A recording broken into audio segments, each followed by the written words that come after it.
मैं doctor Vijay Singh Mavai, associate professor राजकीय कन्या महाविद्यालय सवाई माधोपुर।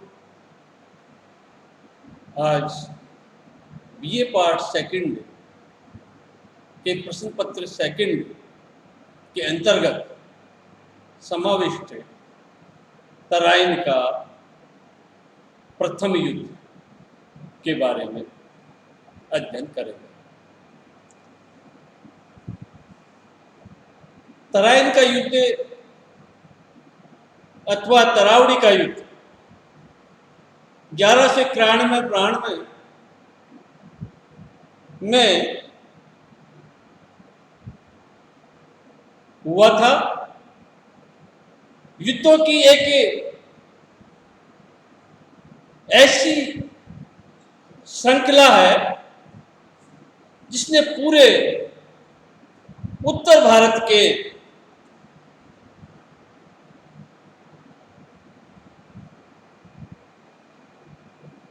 मुस्लिम नियंत्रण के लिए उत्तर भारत को खोल दिया था। मोहम्मद गोरी, जिसका कि मूल नाम मुइनुद्दीन मोहम्मद बिन शाम था, उसके तथा अजमेर और दिल्ली के चौहान शासक पृथ्वीराज तृतीय के बीच तराइन का प्रथम युद्ध हुआ। यह युद्ध भारत के वर्तमान राज्य हरियाणा के करनाल जिले में करनाल और थानेश्वर, जो कि कुरुक्षेत्र के लगभग पास था, के बीच हुआ था, जो दिल्ली से 113 किलोमीटर उत्तर में स्थित है। तराइन के युद्ध के क्या कारण थे, उनकी क्या पृष्ठभूमि रही, जिसकी वजह से तराइन का मैदान में पृथ्वीराज चौहान और मोहम्मद गोरी को आमने सामने होना पड़ा। इसमें प्रथम कारण के रूप में हम लेते हैं साम्राज्य विस्तार की नीति। पृथ्वीराज और मोहम्मद गोरी के मध्य संघर्ष का मूल कारण राजनीतिक स्थिति और दोनों की विस्तारवादी नीति तथा महत्वाकांक्षा थी।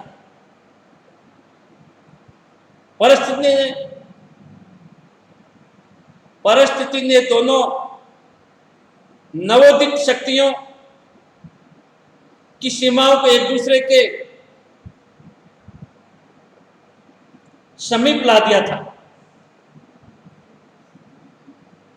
और विस्तारवादी महत्वाकांक्षा ने एक दूसरे के अस्तित्व को नष्ट करने की प्रेरणा दी।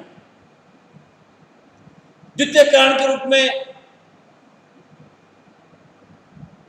जो हम लेते हैं वह भारत की दशा।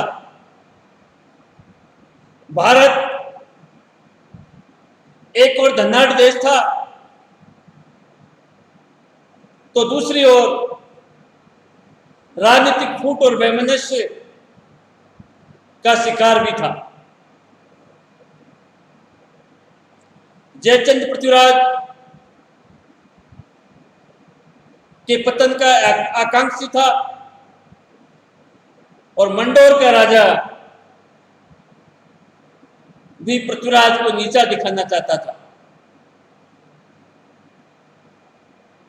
क्योंकि उसकी कन्या से विवाह तय हो जाने के उपरांत भी पृथ्वीराज ने विवाह करने से इनकार कर दिया था। नागौर विजय से पृथ्वीराज को करोड़ों रुपए का खजाना हाथ लगा जिससे बहुत से हिंदू राजा उससे जलने लगे थे। शहाबुद्दीन मोहम्मद गौरी इन दुर्बलताओं से परिचित था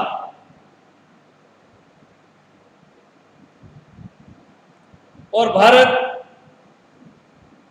की फूट से लाभ उठाकर अपने राज विस्तार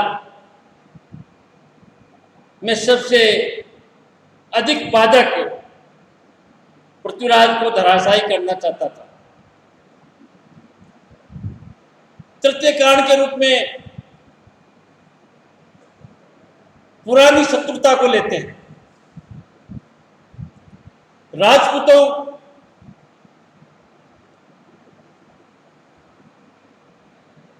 और मुसलमानों में काफी पुरानी शत्रुता थी, जो किसी निर्णायक युद्ध के बिना समाप्त नहीं हो सकती थी। पृथ्वीराज मुसलमानों को धूल चटाना चाहता था और अपने साम्राज्य को निष्कंटक बनाना चाहता था। तो वहीं मोहम्मद गौरी की महत्वाकांक्षा थी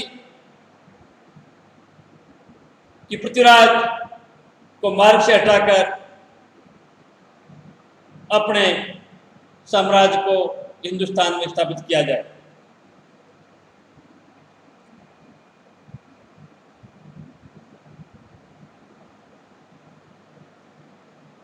तृतीय कारण के रूप में चतुर्थ कारण के रूप में हम धार्मिक कट्टरता को लेते हैं। मोहम्मद गौरी और पृथ्वीराज अपने अपने धर्म के कट्टर अनुयायी थे। अतः इन दो विरोधी विचारधाराओं की टक्कर होना स्वाभाविक था। मोहम्मद गौरी धर्म के नाम पर इस्लाम के प्रसार का दीवाना था, तो पृथ्वीराज हिंदू धर्म और संस्कृति की रक्षा के लिए मर मिटने को तैयार था। पंचम कारण के रूप में हम लेते हैं मुस्लिम राज की स्थापना की आकांक्षा। मोहम्मद गौरी भारत को मध्य एशिया की भांति ही एक इस्लामी देश में बदल देना चाहता था। यह तभी संभव था जब वह पृथ्वीराज को हराकर दिल्ली और अजमेर पर स्थायी रूप से अपना अधिकार जमा लेता। षष्ठम कारण के रूप में हम गौर प्रदेश की राजनीति को लेते हैं। मोहम्मद गौरी के निवास स्थल गौर में प्रतिद्वंदी शक्तियों के हेम के कारण उनके राजवंश का अस्तित्व डगमगा रहा था। अतः मोहम्मद गौरी भारत को विजय करना चाहता था। यह उसके लिए एक राजनीतिक आवश्यकता भी थी। सप्तम कारण के रूप में हम खोए राज की पुनः प्राप्ति को लेते हैं। मोहम्मद गौरी अपने आप को पंजाब का स्वामी समझता था, क्योंकि यह प्रदेश गजनवी सल्तनत का अंग रहा था। इस संबंध में उसका दृढ़ विश्वास था कि यदि उसे अपने मुख्य प्रतिद्वंदी ख्वारिज्म के शाह का मुकाबला करना है तो पंजाब पर अधिकार करना अनिवार्य है। अष्टम कारण के रूप में हम सूफी संतों व दरवेशों द्वारा मोहम्मद गौरी को प्रोत्साहन के रूप में लेते हैं। मोहम्मद गौरी को सूफी संत और दरवेश समय समय पर प्रोत्साहित करते रहते थे। जो अजमेर तो उसके आसपास की भूमि में बस चुके थे, इन लोगों को जो कष्ट मिलते थे उनकी शिकायत वो मोहम्मद गौरी से करते थे।